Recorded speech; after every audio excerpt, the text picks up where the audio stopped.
একদিন গাছের ডালে দুটি পাখি বসে গল্প করছিল। প্রথম পাখি বলল দ্বিতীয় পাখিকে যে আমি তোমাকে এত বেশি ভালোবাসি যে কোনোদিন তোমাকে ছেড়ে আমি কোথাও যাব না। কোনো বিপদ আসুক না কেন, ঝড় ঝাপটা যাই আসুক, আমি সারাক্ষণ তোমার সাথে থেকে যাব, সারা জীবন থেকে যাব। তখন দ্বিতীয় পাখি বলল এটা হয়তো তোমার মুখের কথা, মনের কথা হয়তো বা নয়, কারণ দেখা যাবে কোনো একদিন কোনো এক বিপদ বা কোনো একটা ঝামেলা হলেই তুমি আমাকে ছেড়ে উড়াল দিয়ে অন্য কোথাও চলে যাবে। তখন প্রথম পাখিটি একটু দূরে গিয়ে তার ডানা দুটি ছেটে আসলো এবং দ্বিতীয় পাখিকে বলল আমার তো এখন ডানাই নেই, এখন আমি আর তোমাকে ছেড়ে কোথাও যেতে পারবে না। এবার তো বিশ্বাস হলো যে আমি তোমাকে ছেড়ে কোথাও যাব না। তখন তাদের দুজনের মধ্যে সম্পর্ক আরো মধুর হলো এবং সুখে শান্তিতে দিন কাটাতে লাগলো। হঠাৎ করে একদিন আবহাওয়াটা এমন হলো, মনে হচ্ছে যে প্রলয়ঙ্করী কোনো ঘূর্ণিঝড় আসবে।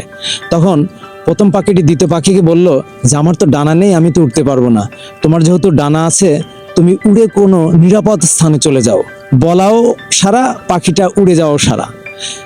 কিছুক্ষণ পরে দ্বিতীয় পাখিটা জানতে পারলো যে ঝড় আসবে না। তখন সে ফিরে আসলো, কিন্তু এসে দেখলো প্রথম পাখিটি মরে পড়ে আছে এবং পাশে একটি চিরকুট লেখা আছে। সেই চিরকুটে লেখা ছিল যে তুমি চলে যাবে যাও, কিন্তু যাবার আগে যদি একটিবারও বলতে যে আমি চলে গেলে তুমি কিভাবে বাঁচবে বা তোমার কি হবে, এই কথাটা যদি শুধু বলে যেতে তাহলে আমি হয়তো ঝড় আসার আগ পর্যন্ত বেঁচে থাকতাম, কিন্তু তুমি সেটা করনি।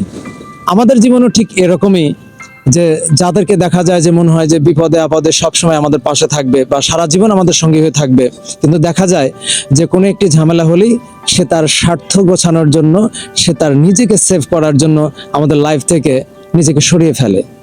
এটাই বাস্তবতা, এটাই সমাজের নিয়ম। আশা করি গল্প থেকে মূল মেসেজটি ক্লিয়ার। Keep following. আল্লাহ হাফেজ।